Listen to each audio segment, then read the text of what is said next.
Oh, you want paprika? What do you want? Honey?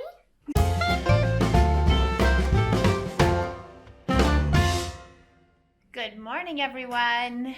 We are already working hard this morning. So yesterday, the doctor got a hold of us for Bailey to go and see about her autoimmune. So I have done up all the paperwork. I did as much as I could, and then when she got up last night, she and I sat, and it was like 10:30 when we finished. It's a lot. So we filled all of that out, and we have to drop that off tonight. And Tiggy and Bailey have dentist appointments. Tegan's is a consultation to figure out what we're going to do as far as orthodontics go, and Bailey is to figure out if she's ready to come out of her braces. So Addie and I are just hanging out this morning. I'm doing some paperwork and stuff. Had to get an Amazon package all ready to go back. Was a birthday present that I preferred a different one that Addison chose for me. So we're just gonna hang out and have a fun morning together, and we're hoping that Tig feels well enough to go tonight. What are you doing? I'm making a snowman. Here's our sick girl. Sorry, you're sick. You a little dozy? Yeah. Caden was sick yesterday. We kept him home because his nose was pretty runny, and he had a really sore throat. And now Clancy has it, so it seems to be running through the family. But Caden slept for hours yesterday, and he's much better. Even yesterday evening, he was a lot better. So that's my hope for Tig, that she can sleep a bunch today and start feeling better. This is obviously just something that's going through. It feels like we've already been hit with sick quite a bit this year. I feel bad for these guys. Thankfully, I don't have it. Clancy is just like, he's not great, but he's still working. One of the things about working from home, so if he gets sick enough, he can just say, hey, I have to take a nap or something. I need to make supper because we actually need to leave fairly early. So I dug out this roast. This is a round roast. Check out how huge that is. Like my big, huge cast iron pot, it won't even fit in there. So next time we get our beef cut, I'm definitely going to get them to go a little smaller because this is ginormous. And yes, I'm cooking it from frozen. I've got the peanut gallery telling me what to put on it. What should we put on it? Paprika. Oh, you want paprika? What do you want? Honey? I finally finished it. You finished it? Aww. It's so cute. It's for her. I didn't think ahead, so I'm throwing it in frozen. Hopefully, like I'll put the lid on it. Hopefully it will thaw out enough that it can just slip down into the pot, and it'll be cooked when supper time comes around because we have to eat a little early tonight. So we've got salt, pepper, garlic powder, onion powder, and I just put some Italian seasoning on it. And I'm just going to put the lid on it and put it in the oven. And at this point, the deal, I think, is just kind of hoping for the best and hoping that this turns out. I don't like dry roast beef. I think that, though, this roast has got to be about 5 pounds.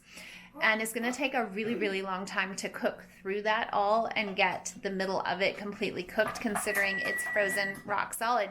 Oven's ready. It's time for it to go in. And action. There it is. It's lunchtime. This girl's a bundle of energy. This girl, her head hurts. And that's not fun. You can see I have lots of energy. Whoa! Don't you wish you had that much energy? Uh-huh. It's only because I can run so fast. You can run so fast. I can beat my mom in races. Are you sure? Mm-hmm. Okay, we're going to have a race one of these days. Addie's been asking if she can play Play-Doh, so I've got her all set up, her whole big bin. She's got the magnets in here too, but she has this huge bin of Play-Doh, and she's all set up to play while Tegan and I nap so that she has something to do. Are you going to have a nap too? I thought you said you were going to nap. I was kidding. I was just thinking the other day how funny it is, or how different it is that Addison has store-bought Play-Doh. None of our kids have really had store-bought Play-Doh. They might have got it for Halloween or little things like that if Grandma and Grandpa bought them a set, but I've always been the make my own Play-Doh mom, so it seems funny she has no homemade Play-Doh, and she hasn't for quite a while. We just came across a few more. She loves Play-Doh, but we need to make some one of these days. That would be really fun. I have a really great Kool-Aid Play-Doh recipe because there's nothing better than Play-Doh that smells delicious. Mom found my slime. Yeah, all the sparkles have gone off to one side. They were in the same bin as the Play-Doh was. Like soup.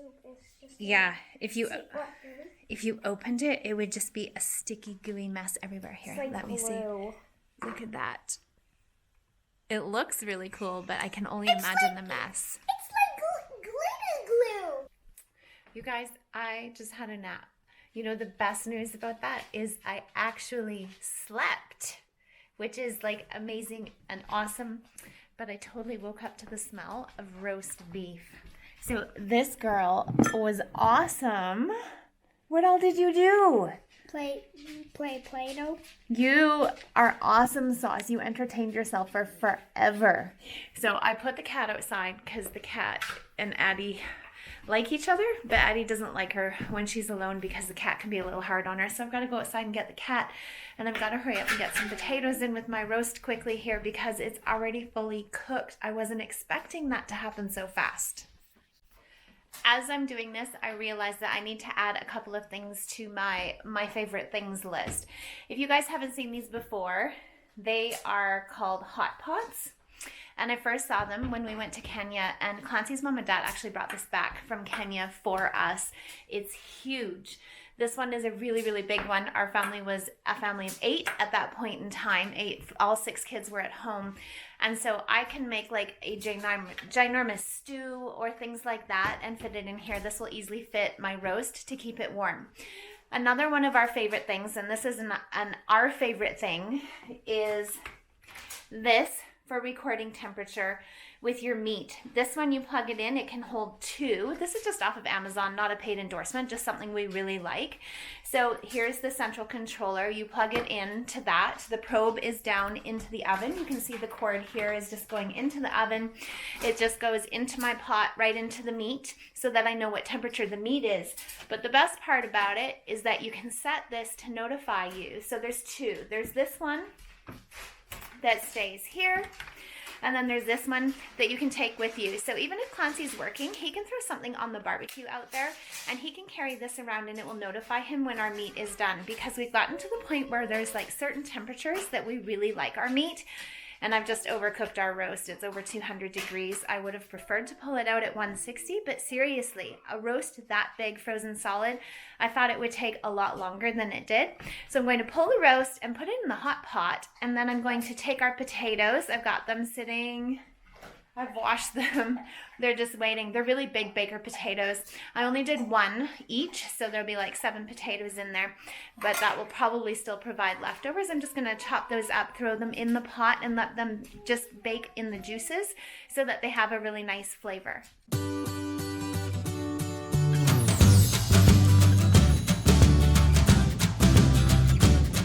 So our meat will just rest in the hot pot while our potatoes and carrots cook up. Even shared one with the dog, her and her carrots. So now supper is easy, it's taken care of. I just have to wait for those potatoes to be done. Why do roast beef dinners have to be such a special meal when in reality they're one of the simplest meals when you just throw them in and walk away and not worry about them anymore? Today, I'm gonna show you my tower I built. I never knew I was gonna be able to build it.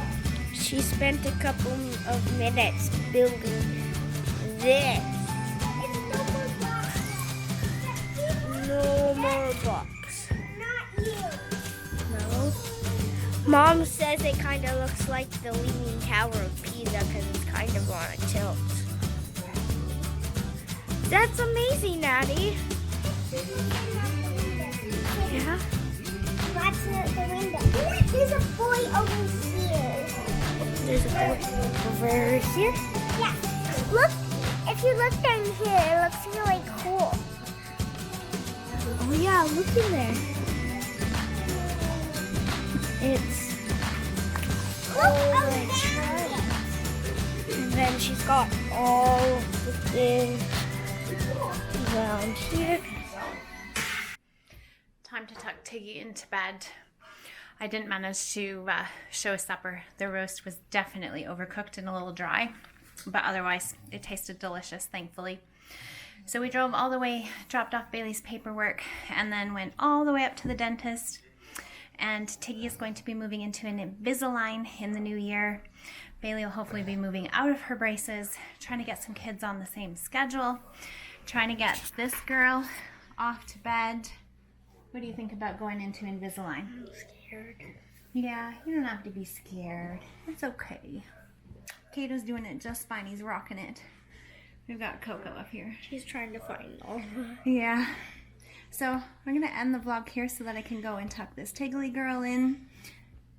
I'm going to go eat popcorn. Yes, I eat it with a spoon. There's too much white cheddar on it to eat it with my fingers. It's easy. Just go. Thanks so much for watching. If you haven't, please consider subscribing to our channel, and we'll see you in the next vlog. Bye. Who wants popcorn? She thinks she wants popcorn. Oh, do you want popcorn? Who wants popcorn? You. Do you? Do you? Do you?